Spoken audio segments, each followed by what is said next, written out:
qabsoon Oromoo maaliif deemuu dide yeroo siin argatta gaafa hidhaa kanatti jechuudha. Maal inni ka jedhu duubatti deebitee ilaalta. Amma gaafa dargii Daawud Ibsaa hidhaa cabsee badee jedhan. Dargii harkaan namni badee isa malee hambiraa jiraa jedhee gaafa gaafadhu hambiraan agarre. Akkamitti badee namni kun kan jedhu nan gaafadhe. Daawud Ibsaa nama 9 wajjin summii nyaatee inni kophaa hafee jedhan. Jechuun deebitee ilaalta miti laata. Dubbiin akkana taate namummaan summii jara nyaachisee isa ta'innaa kan jedhu hin shakkita jechuudha. Waan sirra ga'e kan ammoo yeroo laaltu waa hedduu nama shakkisiisa. Jechuun ofitti deebitee ilaalta. Deebitee ilaalta. Achi booda maal ta'eetii waraanni adda bilisummaa Oromoo 1984 kaambitti maal ta'e rukutamee jedhee gaafa gaafadhu gaafa sanii hoogganaan tika adda bilisummaa Oromoo Daawud Ibsaa akka ta'e hin beeke. Indee duubumatti hin deeme. Waraana 20 karaa dhiyaa ture keessaa Daawudii fi nama Baacaa Laalataa jedhamu nama 2 qofatu Moqaadishoo dhufee naan jedhe namni achi keessa jiru hidhaadhaan. Maal wanni kun jedhee waan duubatti deebi'u firoomni shanee fi wayyaane yoomi kan eegalee ka jedhu dhufe jechuudha natti.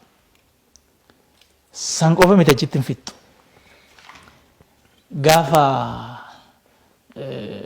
Galaasa Dilboo aangorraa bu'ee Daawit qabatu abaawoon lamatti caba. Maal inni kun gaafa jennu asitti kaampaasii jirra gaafas 94 keessa akkasi. Umar sirba tokko baasee ture gaafas. Dhaggeeffa maal inni kun hin jenna. Gaafa wannoo jedhu dabballeen isaanii dhufe of course namni Galaasa wajjin hojjetaa ture Dinqina Shan jedhamtu takka turte. Hin qabamte. Namni meeqa gaafa san dhaame jechuudha. Namni kana godhe eenyu jennaan warri kun warra Galaasaa wajjin turanii rukuchiisaa yeroo dogaree Daawitiidha. Eenyu rukuchiisa wayyaanee. Okay. Achi immoo maal nun jedhan Galaasa Dilboo birrii miliyoona 5 wayyaaneen bittee nun jedhan. Nuuni immoo wayyaanee wajjinan araarama jedhee jedhaniiti immoo piroopaagandaa kana gadhiisan. Duubumatti achi deebiteetuma laalta. Qabsoon Oromoo kun achi hin siqu. Ofii dargaggeessi Oromoo, hayyuun Oromoo, qabaataan Oromoo dararaan irraan dhaabbatu. Maali wanni kun jettee yaadda jechuudha.